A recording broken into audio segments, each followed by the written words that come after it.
Hello everyone, my name is Amilda Elainia with the student ID number 200300001432.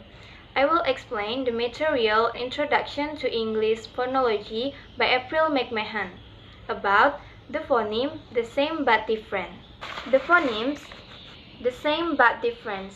I will discuss about variation when to ignore it, conditionate variation in written language, the phonemes, some further examples, and the last, the reality of the phonemes. Variation and when to ignore it. Phonological variation concerns with sounds and the way we pronounce the words. Characteristic of language. Speaker may vary pronunciation or accents.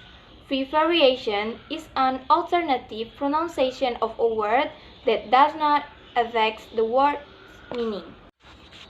The most obvious difference between American English, British English, and Australian English is in the accent or pronunciation.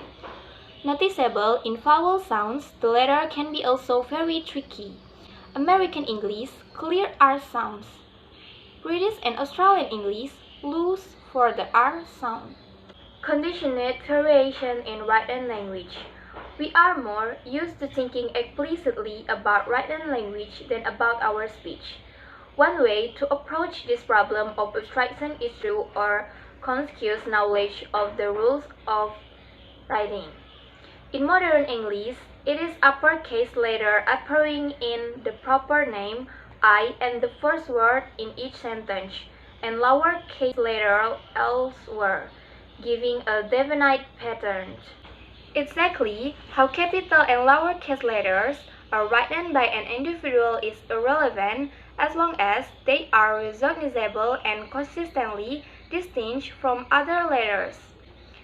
All these somewhat different variants can be grouped into classes, and the rules governing their distribution relate to those classes as units, regardless of the particular shape produced.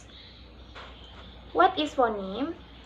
Phoneme is smallest unit of speech and any of the perceptually distinct units of sound in specified language that distinguishes one word from another. In IPA terms, this can be transcribed as K, the cupboard sounds, and C, the kitchen one.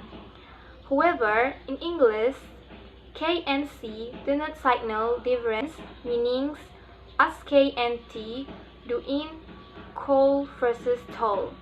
The difference between K and C in English is redundant in phonological terms.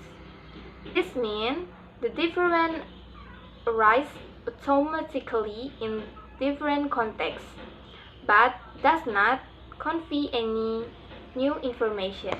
Some further examples. Pole, toll, coal. You will find that a little puff of air is released after the initial P, T, and K, making the paper move slightly. This is called aspiration, and signaled in IPA transcription by adding a superscript H after the symbol in a question.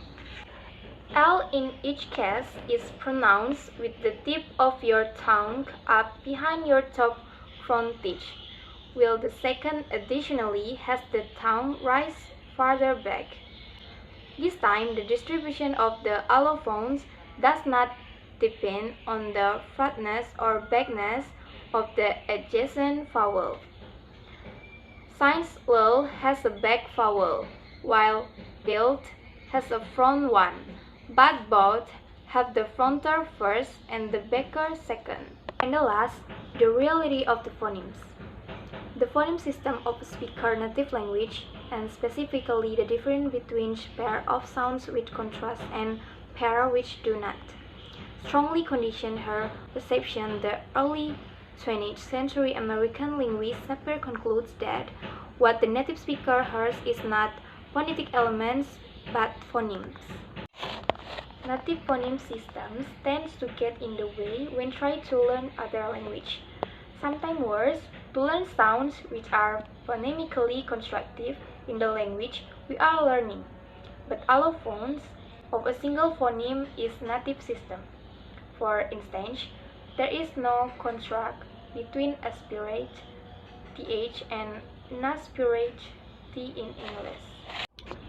Okay, maybe that's all I can say. Sorry if this video has many shortcomings. I hope it helps. See you and thank you.